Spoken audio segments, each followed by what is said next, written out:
Welcome into the latest edition of Extra Time. We've got Jan and Craig and Shaka here to answer your questions today.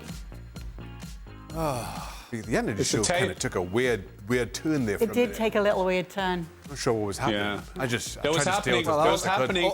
There was happening. just stayed over here.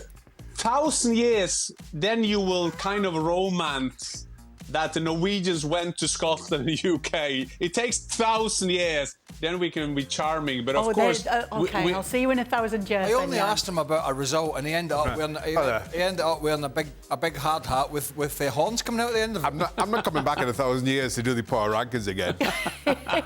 Craig will still be there. I'm sorry, Craig Jan. will still be there. I'm hanging on.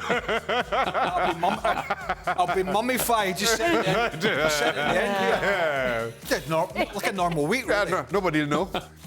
Still annoyed about Ballon makeup d'Or on there, and he'll FIFA be the all right. Best Awards. Every like, I don't know, every couple of months, somebody will mention Ballon d'Or, and I'll just sit up, come up. Somebody there mentioned an agent. Okay. Why don't we get a bunch of agents and have a song? It's been a fantastic show. Craig only wanted to take agents in two and the table in two and Ballon d'Or in two. Well, so it's been a good night. To be honest, while we were off, while we went for a swan song somewhere else, I measured the table, and I reckon if I break it, it's 1,500. A couple of grand at most. You could do that, easy. You'd help me out, wouldn't you, Shaq? You pay me a little bit, wouldn't What? you? Well, I'd blame you. I'm sitting here quietly. I'm No one would believe staying out of it as best I can. No one would believe Shaka would be involved. Okay, Jan, first question. I need to see Mbappe and Haaland play together. Any chance he goes to City? Or any chance that Haaland will go to Real Madrid? I thought that was the one that where they could meet up. I can't see Mbappe going to City now. I can't see that will fit the bill. But looking down the road, 3-4 years down the line, I wouldn't be surprised if Haaland and Mbappe once will play together, and we'll see where that will go. It will be light blue or white. Okay. Craig and Shaka, we know that World Cup qualifiers in Bolivia are infamously difficult due to the altitude. Oh, yeah. Was there a ground in either Europe or CONCACAF qualifying that was also difficult for non-footballing reasons, but rather for environmental ones? But Mexico is at altitude. CONCACAF World Cup qualifiers. And I always tell you a story about playing in Costa Rica. They filled bags with bodily fluid and threw it at you. So I had to stay outside my box as long as I possibly could. I did not stay in my goal mouth when the ball was up the other end.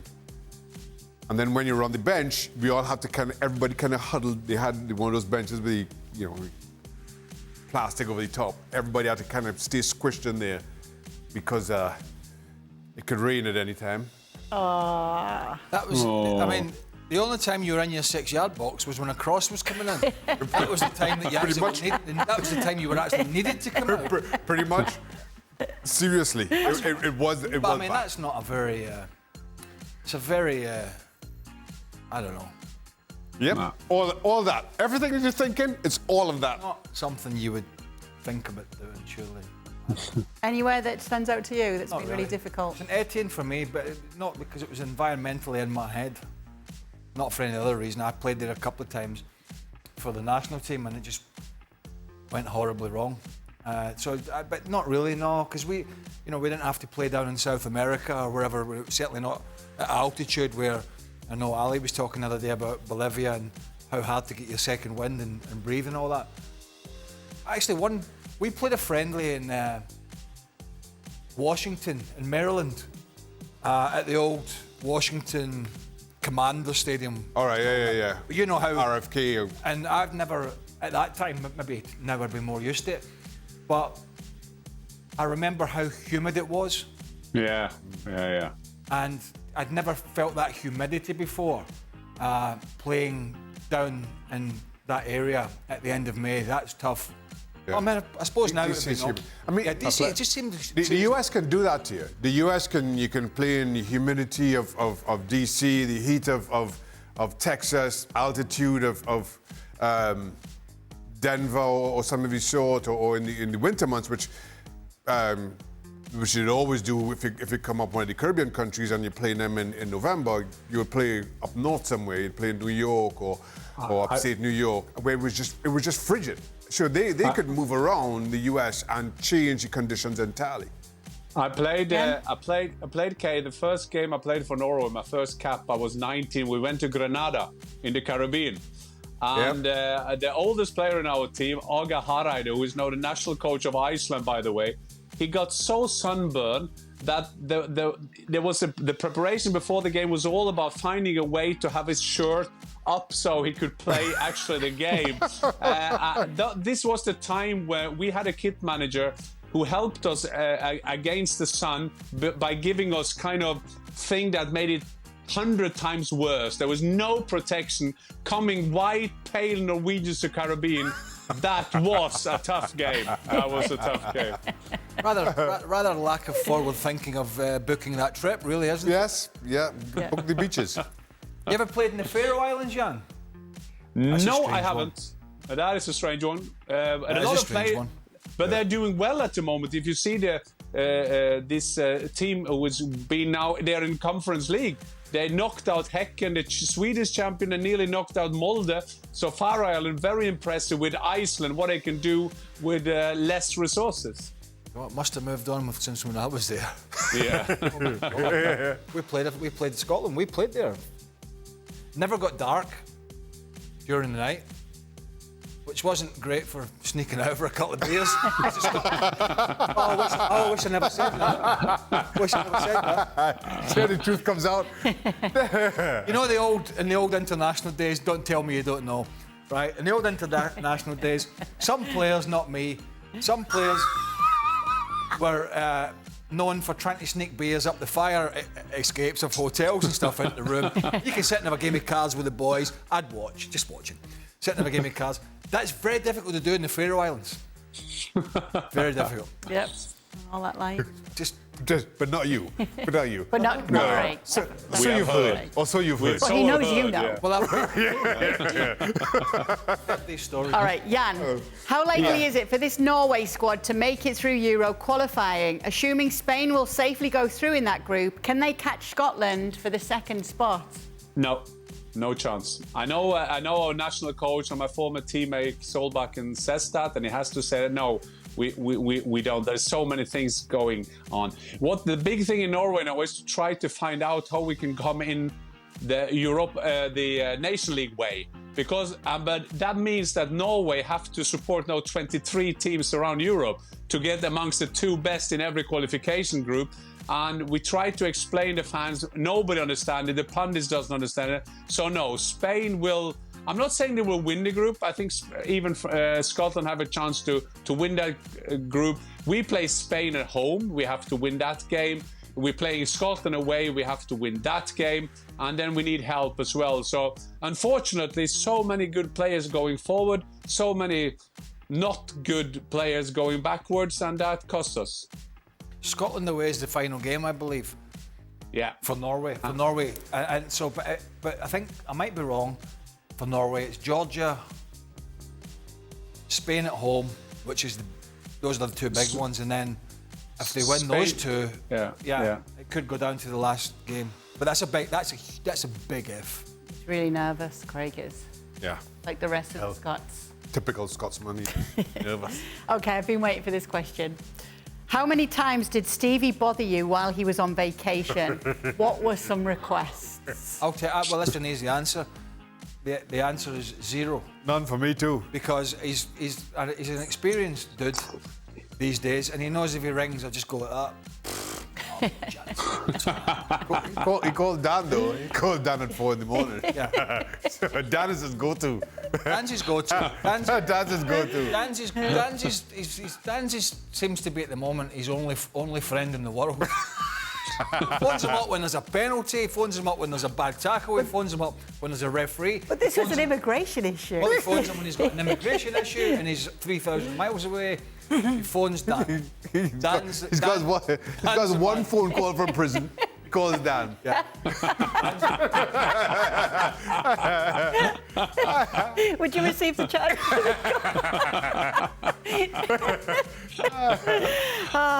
But he's back. I was in the same city as him and I got away with it. I didn't hear from him or anything. Anyway, he's back. Question for Jan. Would Erling Haaland win a Ballon d'Or sooner if he played for England rather than Norway?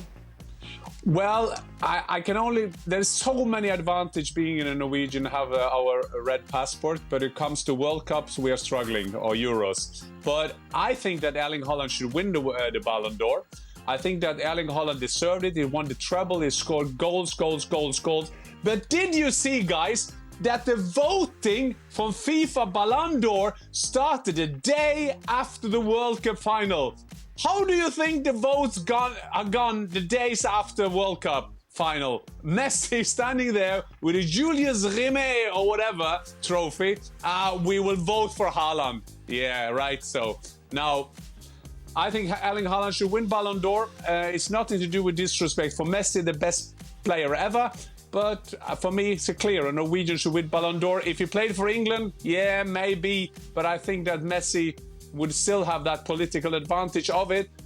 And he won the World Cup. I respect him again and again. So don't go on Twitter now to hammer me. Oh, yeah, you just sure do. I don't care. But Erling Haaland should win Ballon d'Or.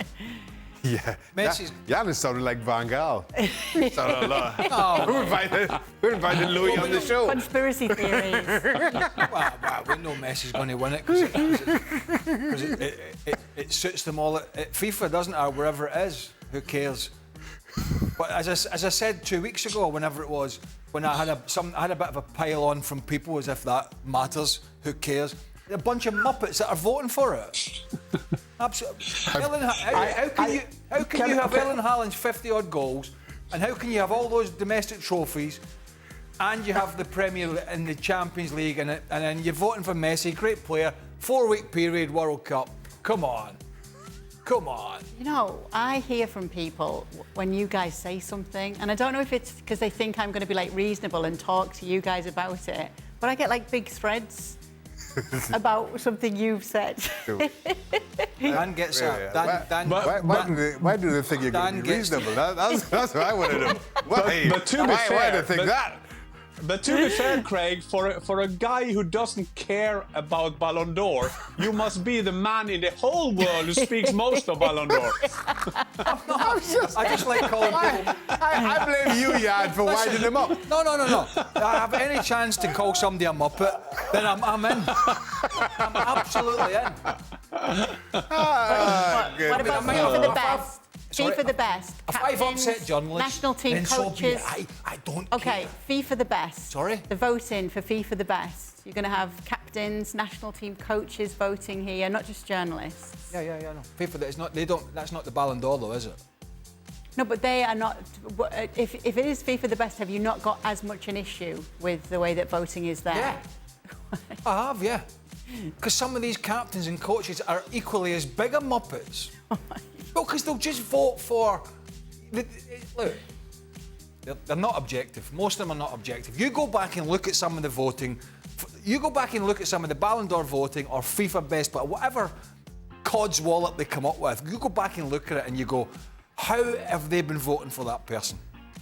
Right? It just doesn't make any sense, right? Messi will win this.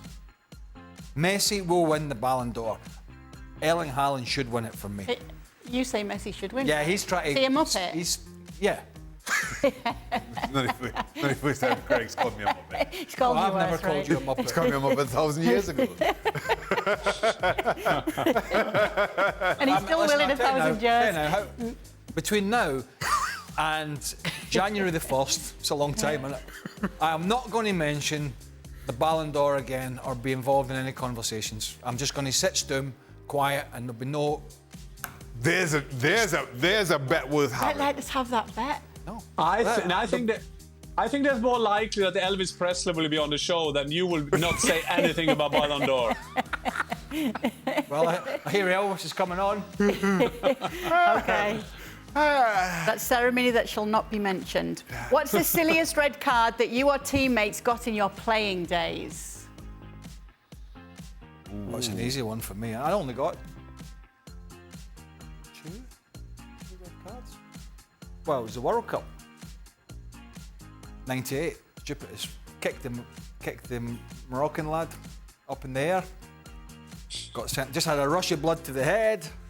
We were 2-0 down. Just lost it. Kicked him straight red.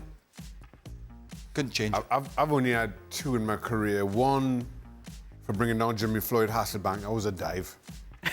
And then the other one, I wonder if Jan was playing, was at Middlesbrough. Who was the striker? Was it a Colombian striker at Middlesbrough? What's his name? Hamilton. Ricard. Hamilton. Right. Hamilton Ricard. Ball comes over the top. I come charging on him in no man's land. But I'm like, I'm still feeling I'm going to get it. He drills the ball straight in my face. And my reaction is just to put my hands up and I catch it and I just turn and walk off. I just knew.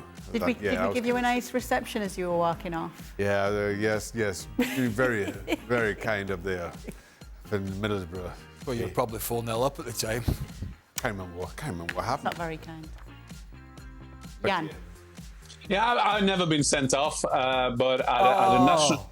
Yeah, I am a saint, but I've never been sent off. But talking about the campaign that we had with Norway at the '94 when we did qualify, which I always mention when I see the present players, of course. Before Erik Thorstvedt was sent off, he was sent off in the 20th minute. And before the game, for the first ever, our national coach went through the team and he looked at Frode Grådås, your old teammate, Craig, and he said to him, being the reserve keeper, no chance to play in a national team. You're a reserve keeper, you never get a game. You will always sit there. You can sit there for a generation, never get a game. And Erik Thorstvedt was number one. And also looked him in his face before the game and he said, I got a funny feeling that you will be man of the match today. So 20 minutes into the game against Poland, decisive game, Erik Thorstvedt sent off, Frode Grådås on, man of the match. I mean, I thought that was... What did he know that we didn't know? And so that was the strangest red card I've had in a game where I played. Wow. See, red cards, though, Jan, he didn't get a red card, but unfortunately it doesn't run in the family. Is that right? Yeah, that's true. That is true. So his boy got sent. I was so sad that this game. He played up in Scotland and he had a shot, remember, from 25 metres. He nearly hit, he scored nearly, and then he went back in the same attack and he got sent off. I was sitting in Norway watching it on TV. I was crying, I swear, I was crying. Well,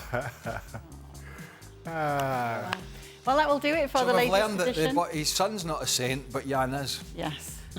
I would have said the...